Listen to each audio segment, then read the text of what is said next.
لكن للأسف تم لأول مرة في تاريخ البلاد اقتحام دار المحامين وبتلك الطريقة، مما يعبر على استهداف للحريات مهما كانت، سواء كان محامين أو إعلاميين أو سياسيين. وهذا يأكد اللي السلطة السياسية القائمة ما عندهاش حلول للبلاد، والحل الوحيد هو اعتقال كل من يتكلم على مشاكل البلاد. هي مشاكل السلطة ما عندهاش حلول وتريد أن تعتقل وتواجه بالسجن بالأحكام القضائية كل النخب التونسية.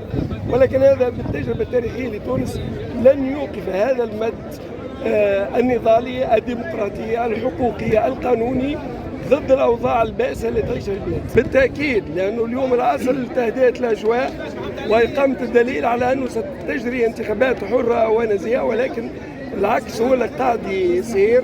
ثم ضبابية في أنه الانتخابات هذه متى ستجري وكيف ستجري وفي أي ظروف ستجري، وهذا معناه يزيد يعقد الأزمة السياسية في تونس. نحن كقوى ديمقراطية أمام فشل استجابة السيد قيس سعيد للحوار للخروج من الأزمة.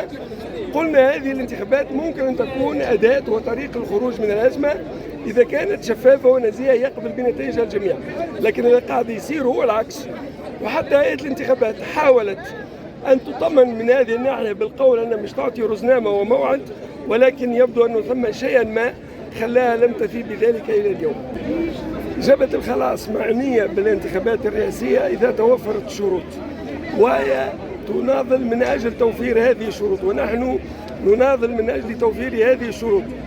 ونحن في حزب العمل والإنجاز نرى أن تقديم مرشحين مع فرقهم مع برامجهم هو أحد وسائل النضال من هذه الشروط. ليش؟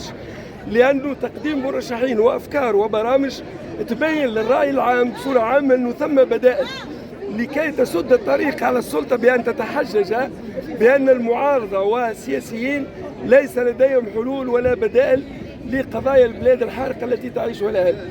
العمل والإنجاز قال في بيان المجلس الوطني أن نبحث عن مرشح متعاقد عليه يمثل عديد القوى السياسية، ولكن إذا لم ننجح في هذا الحزب سيرشح، ولم يذكر من سيرشح. هذا سيكون في مراحل سابقة وفي إطار حوار وتفاعل مع كل شركائنا السياسيين، سواء كان في جبهة الخلاص أو خارج جبهة الخلاص.